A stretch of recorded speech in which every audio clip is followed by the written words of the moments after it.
It's a top that trade day. Joining us now, pro trader Alan Neckman with BullseyeOption.com and Phil Flynn, a Fox Business News contributor. Guys, round number one, tip tricks. People are turning to social media, TV shows, and articles online for tips on what to trade. What would be a strategy to know when it's a legit tip?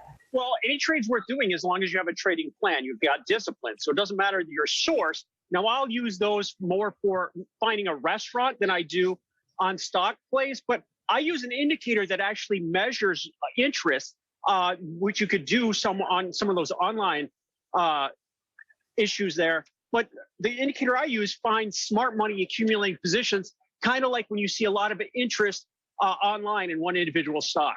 What do you mean? If you can't trust the internet, what can you trust, right? I mean, you just Google something and it comes up. It must be true. But, we're kidding about this, but really, I think when you look at the internet, you look at this show, you look at the Fox Business Network, really the individual investor gets better information than they ever did before. I mean, Back in the olden days, you had to call your stockbroker up. He had to do the research for you. Now you have the power. You can get good information and make better decisions, and not don't take anything you hear on TV or on the internet blindly, but it can open up your mind to opportunities and do your homework, but you have better access to get ideas, and that's a great win for the investor. We are idea people. Now, not all our ideas fit everybody's trading style. We're idea people. Then you can investigate and find out if it fits your needs. Round number two,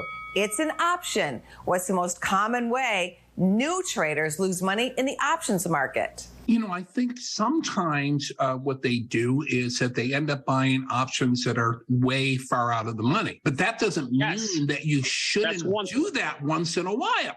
Because once in a while, Alan's laughing a little bit, but, I've had a trader, and he had a strategy to buy quantity out of the market, quantity of options, have more of something as opposed to something closer to the money. When you get a big move, then the payoff on those options are a lot more. So you might have 20 of something, versus one of something if it makes a big move. The problem is the odds are much better if you're closer to the money. Good point. Yeah. So if you have a bigger position, and these out of money options, obviously you have a lot more risk, but it's a bigger payoff. So that's a balance that you have to make. But I think people buy too little time. They buy options. If they think something's going to happen in a month, you should buy 2 months. If you think something's going to happen in 3 months, buy 6 months. Take time out of the equation because options will melt in your hand like an ice cube.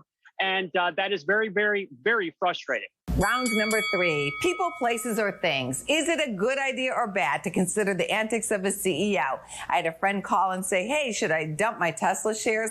I'm not too sure about Elon Musk. What do you have to say? So years ago, Elon Musk did no wrong.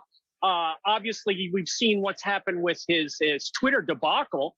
He's suffering, but investors aren't. Actually, investors did very well because the takeover price made people a lot of money. Take a look at Goldman Sachs. Some people don't like the fact that the head of Goldman Sachs is a DJ and wastes some of his time, mixing records. So, it's a personal thing. I'll trade anything, anytime, any direction, as long as I can get in, get out. And like we talked about, there's always opportunity. So try not to hold a grudge.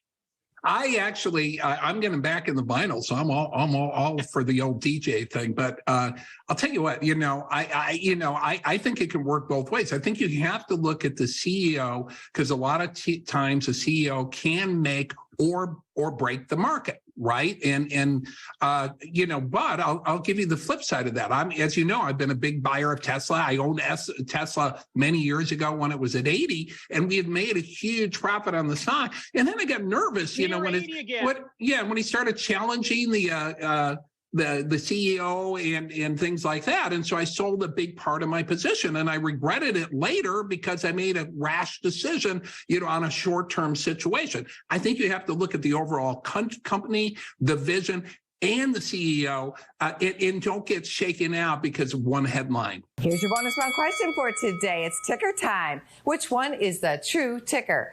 FOMO, risk, or loss? I'm going to have to say the risk. Loss.